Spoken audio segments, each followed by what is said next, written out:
കീടനാശിനികളുടെ ഉപയോഗം ഭയന്ന് നാം എല്ലാവരും നമുക്കാവശ്യമുള്ള പച്ചക്കറി സ്വന്തമായി കൃഷി ചെയ്യാൻ ശ്രമിക്കുന്ന വിപ്ലവകരമായ ഒരു പാതയിലാണ് ഇന്ന് കേരളം.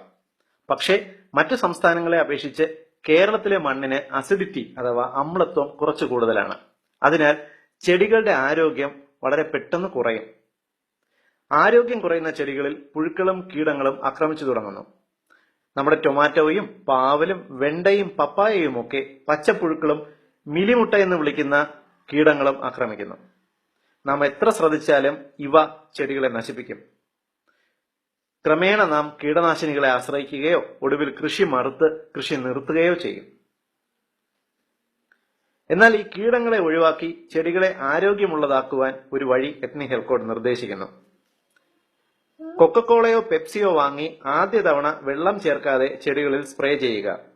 6 ദിവസം കഴിഞ്ഞ് 4-1 കോളയും 4-3 ഭാഗം വെള്ളവും ചേർത്ത് സ്പ്രേ ചെയ്യുക. ആഴ്ചയിൽ 1 തവണ വീതം ഇത് ആവർത്തിക്കുക.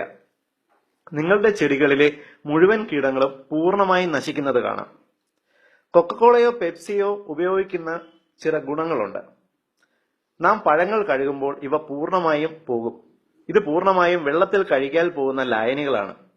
കൂടാതെ കോളകൾക്ക് മധുരമുള്ളതുകൊണ്ട് ഉറുമ്പുകൾ ചെടികളിൽ എപ്പോഴും വരാൻ സാധ്യതയുണ്ട്.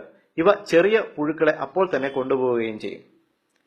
കോളകൾ കീടനാശിനിയായി ഉപയോഗിക്കുന്നത് ഉത്തരേന്ത്യയിൽ വളരെ പ്രചാരത്തിലുള്ളതാണ്. ഇത് വളരെ ഫലപ്രദവുമാണ്. കൃഷി ചെയ്യണം എന്ന് താല്പര്യമുള്ള എല്ലാവരുടെയും അറിവിലേക്കായി ഈ വീഡിയോ നിങ്ങൾ ഷെയർ ചെയ്യുക. പൊതുസമൂഹത്തിന് വളരെ ഉപകാരപ്രദമായ ഈ ഇൻഫർമേഷൻ നിങ്ങൾക്കായി അവതരിപ്പിക്കുന്നത് ethnichealthcode.com.